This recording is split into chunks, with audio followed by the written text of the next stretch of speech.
ketidakpedulian masyarakat terhadap logika investasi, ya, rasional, dan aturan main, aturan hukum tadi. Bapeti itu harus ekstra aktif. Jangan ketinggalan kereta. Kalau ketinggalan kereta akan terus seperti ini. Ternyata Indonesia itu adalah surga bagi investasi bodong, judi online, dan penipuan.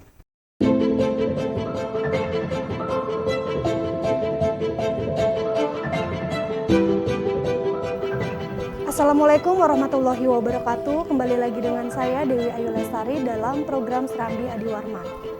Serambi Adi Warman merupakan program edukasi hukum yang mana akan membahas tentang permasalahan keadilan yang sedang hangat terjadi di kalangan masyarakat.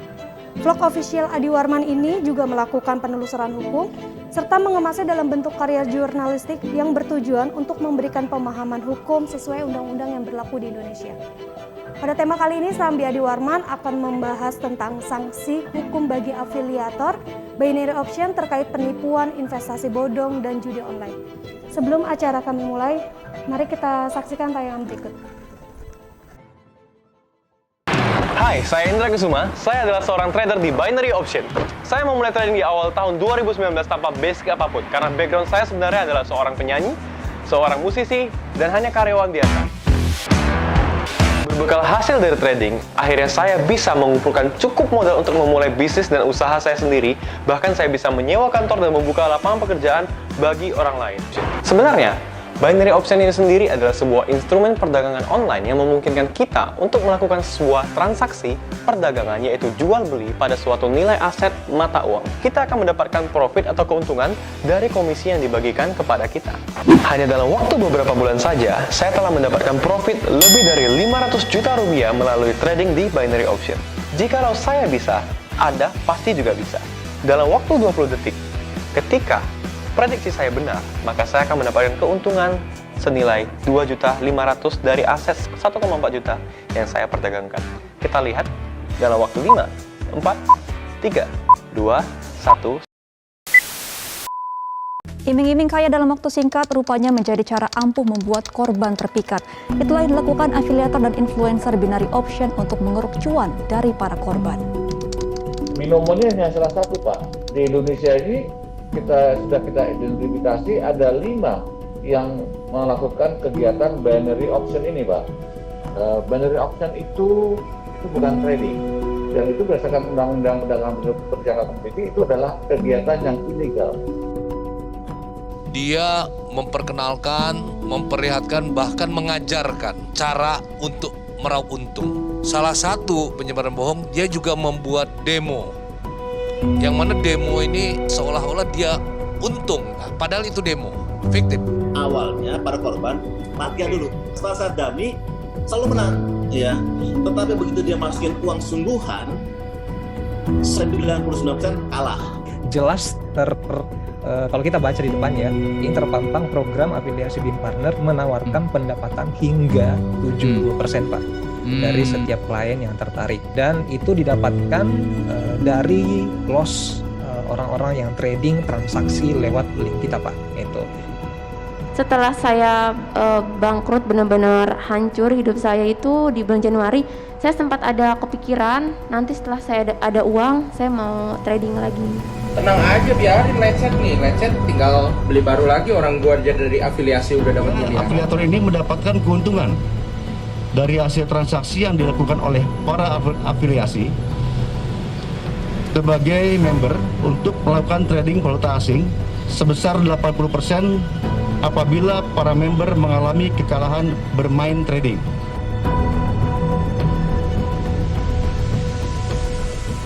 Aku sendiri korban dari kalian sebesar 540 juta. Aku habis 540 juta. Kalian benar-benar sadis. Sadis, hancur kalian. Kalian harus tanggung jawab.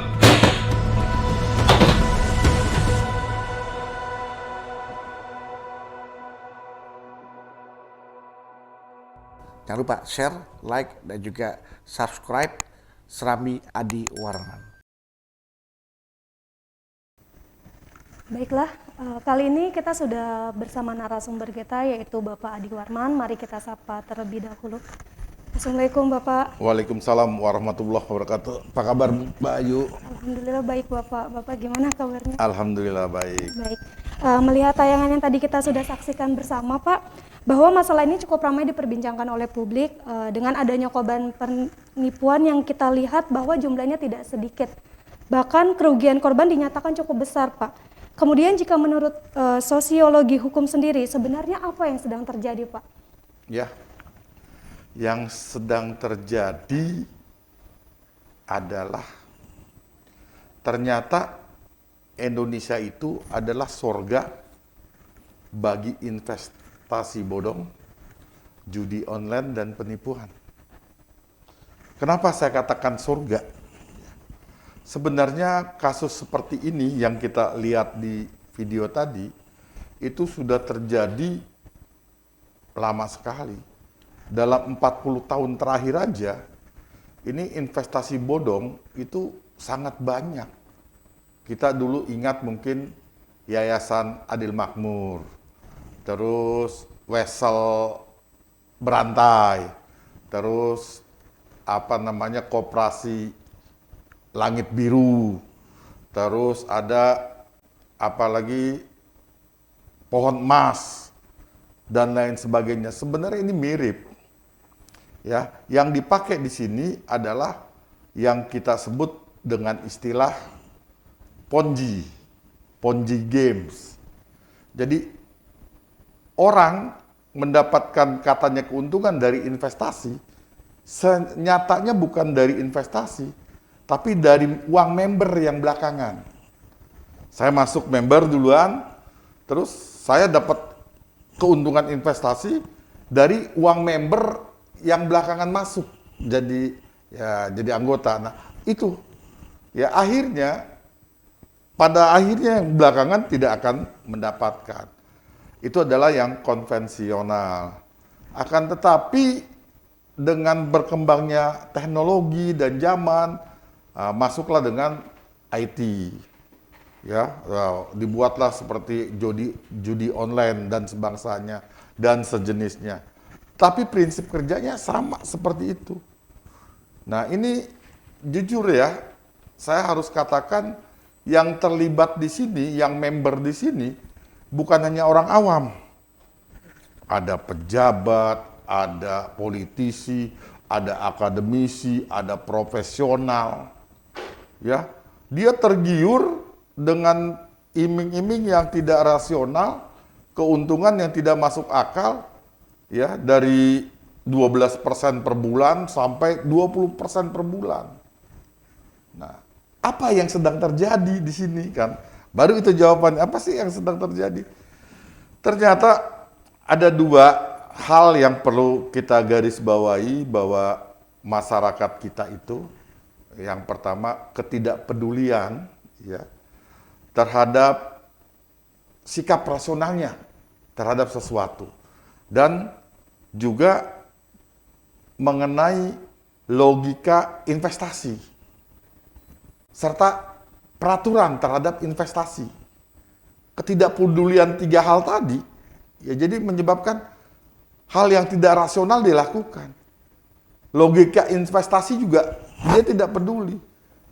Nah, dasar hukum dari atau aturan main dia juga tidak lihat.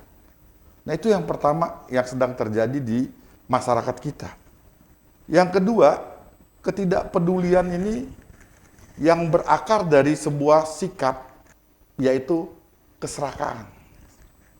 Ingin cepat-cepat kaya tanpa harus banting tulang, tanpa harus berkeringat. Ya. Ingin cepat, oke, ya, itu akan menyebabkan jalan pintas dilakukan. Jadi sikap keserakahan seperti ini dipadukan dengan uang panas. Kenapa saya katakan uang panas? Uang yang didapat dari cara-cara yang tidak baik, tidak jujur, korupsi, hasil kejahatan lainnya. Ya. Dia dengan sikap keserakahan dan uang panas ini berpadulah di situ. Ya. Ini ada nanti orang-orang yang tajir tanda petik, ya, banyak jadi korbannya. Dan jujur saya katakan juga bahwa siapa yang korban sekarang itu di media atau di pemeriksaan polisi itu bukan orang yang tajir tanda petik. Tapi kalau yang tajir tanda petik tadi, dia diam. Kenapa? Pertama, malu. Ya. Kedua, hasil uangnya dari hal-hal yang tidak benar. Ya, jadi kalau dibilang, Pak, korbannya sekian banyak dan lain sebagainya, ya itu yang benar-benar murni uang hasil keringat dia. Yang seperti tadi kita lihat, sampai banting laptop, udah mungkin dari... Tapi tidak sedikit orang yang mungkin puluhan miliar atau lebih dari itu. Atau miliaran. Uangnya didapat tidak ini. Nah, ini yang sedang terjadi di masyarakat kita. Akan tetapi peristiwa ini selalu berulang. Nah, kenapa selalu berulang? Saya juga nggak habis pikir. Bangsa kita atau masyarakat kita mungkin kena penyakit amnesia masif. Lupa akan peristiwa-peristiwa yang lalu. Kalau dia ingat 40 tahun yang lalu kejadian terus-terus sampai operasi Laut Langit Biru dulu kita ingat tuh. Itu harusnya sadar gitu lah. Nah ini yang terjadi Mbak Ayu ya di masyarakat kita. Kemudian untuk pelakunya sendiri nih Pak, pidana atau pasal apa yang dapat dikenakan untuk menjerat si pelaku? Ini adalah nanti dikenakan konkursus idealis. Itu satu perbuatan yang ternyata melanggar beberapa pasal pidana. Ya, kalau dia menggunakan metodenya itu IT, maka dapat dipastikan penyidik nanti akan menggunakan undang-undang IT. Kita ambil contoh di dalam pasal 45 ya, undang-undang IT nomor 19 tahun 2016 ya. Itu perubahan dari undang-undang nomor 11 tahun 2008. Dalam pasal 45 ayat 2 itu dikatakan setiap orang dengan sengaja dan tanpa hak mendistribusikan dan atau mentransmisikan dan atau membuat dapat diaksesnya informasi elektronika dan atau dokumen elektronika yang memiliki muatan perjudian. Sebagaimana dimaksud pasal 27 ayat 2, dipidana penjara paling lama 6 tahun dan atau denda paling banyak 1 miliar rupiah. Nah di sini setiap orang berarti siapa aja sebagai subjek hukum. Dengan sengaja ada niat dari pelaku, ada kesadaran dari pelaku, mens rea-nya ada. Ya, dia tanpa hak bisa mendistribusikan, mentransmisikan, ya, membuat dapat diakses informasi. Ya, di sini titik berat muatan perjudian. Ya, untung-untungan.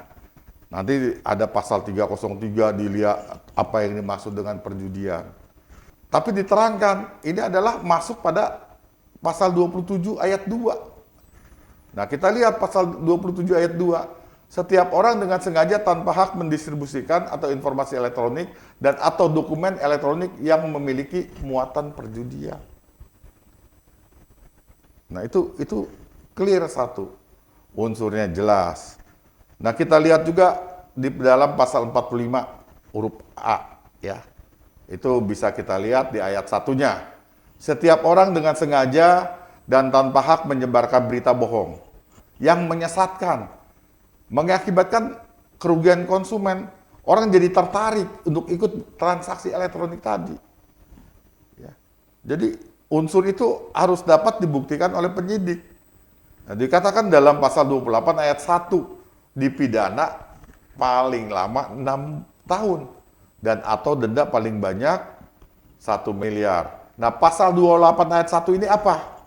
Setiap orang dengan sengaja tanpa hak menyebarkan berita bohong dan menyesatkan yang mengakibatkan kerugian konsumen dalam transaksi elektronik.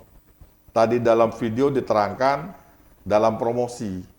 Jadi ada orang yang melakukan promosi yang sesungguhnya dia tidak dapat cuan, tidak dapat untung, nah dia bicara supaya orang tertarik, mengakibatkan kerugian konsumen untuk melakukan transaksi.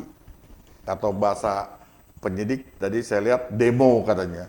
Ya, tapi promosi-promosi yang tidak benar dan menyesatkan. Itu untuk undang-undang IT-nya. Nah, untuk pelaku ini, dia juga dapat dikenakan undang-undang pencucian uang. Dari pasal 3, pasal 5, dan pasal 10. Ya, Undang-Undang Nomor 8 tahun 2010. Ya.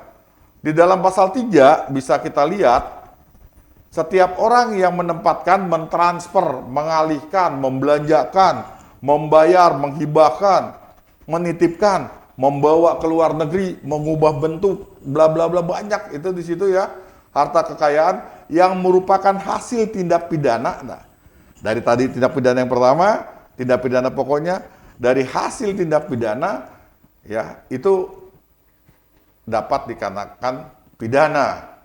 Ya, pidananya berapa banyak? 20 tahun. Ya, dan denda paling banyak 10 miliar. Nah, berikutnya pasal 3 ada juga pasal 5-nya. Ya, itu menerima. Siapa yang menerima? Makanya penyidik itu meminta keterangan, ada artis, ada siapapun gitu ya, yang menerima aliran dana itu akan diperiksa. Yang menerima sumbangan akan diperiksa untuk ditanya. Ya, ditanya. Nah, ini ancaman hukumannya 5 tahun atau paling denda 1 miliar. Ya, jadi udah sangat jelas di situ. Pasal 10 juga mengatur. Nah, saya lihat penyidik juga menerapkan pasal itu untuk kasus ini. Pasal 10 dari Undang-Undang Nomor 8 tahun 2010. Di situ dikatakan setiap orang yang berada ya, setiap orang yang berada di dalam atau di luar negeri ya, di luar negara kita, di luar negara Republik Indonesia yang turut serta. Nah, ini turut serta. Turut serta percobaan, pembantuan, permufakatan jahat untuk melakukan tindak pidana pencucian uang dipidana sama sebagaimana pasal 3, pasal 4 dan pasal 5. Di sini nih ngeri saya lihat. Kenapa saya lihat ngeri? Karena ada turut serta. Ya, penyertaan pasal 55 dia akan kena. Terus lagi percobaan pasal 53. Percobaan melakukan kejahatan itu bisa dipidana. Tetapi percobaan melakukan pelanggaran itu tidak dipidana. Di pasal 54-nya seperti itu. Kitab Undang-Undang Hukum Pidana. Membantu pasal 56. Ya, permufakatan jahat ya. Itu untuk melakukan tindak pidana pencucian uang. Jadi saya harapkan ini penyidik ini harus hati-hati dan kerjanya super capek ya. Ini nggak gampang.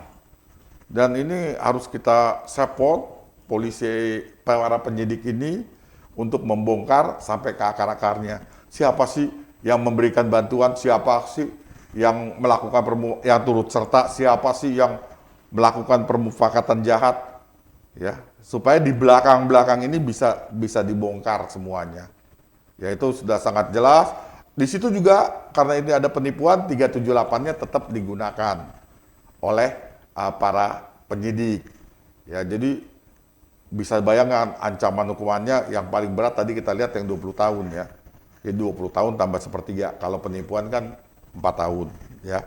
Jadi itu sudah sangat jelas, pasalnya berlapis, tindak pidananya adalah tindak pidana konkursus idealis, yang sanksinya cukup berat, gitu Mbak Ayu. Nah berikutnya, Pak bagaimana sih Pak uang para member yang sudah masuk, yang rugi, yang tadi banting laptop. Ya, kembali atau tidak? Itu nanti tergantung keputusan hakim pidana. Ini kan pidana. Terkait dengan harta benda, pengembalian dan lain sebagainya, itu biasanya dalam kancah keperdataan.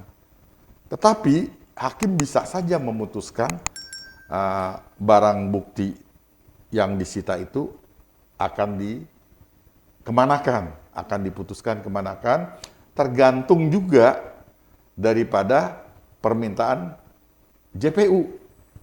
Karena hakim tidak boleh memberikan putusan melampaui permintaan dari JPU. Dalam arti JPU tidak bicara tentang harta atau barang sitaan tadi, hakim menyatakan barang sitaan itu harus seperti apa, itu tidak bisa. Jadi dia melihat nanti di tuntutan jaksanya apa, hakim akan memenuhi tuntutan itu atau tidak. Tapi biasanya hakim akan memutuskan itu. Ya, dikembalikan atau tidak, kata kuncinya berpulang kepada putusan hakim. Baik.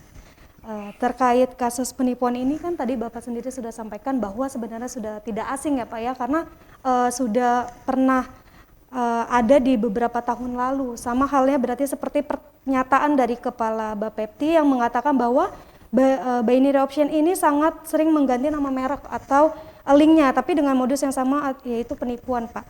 Lantas bagaimana Pak cara menyikapi serta sarannya nih Pak untuk menghadapi kasus seperti ini?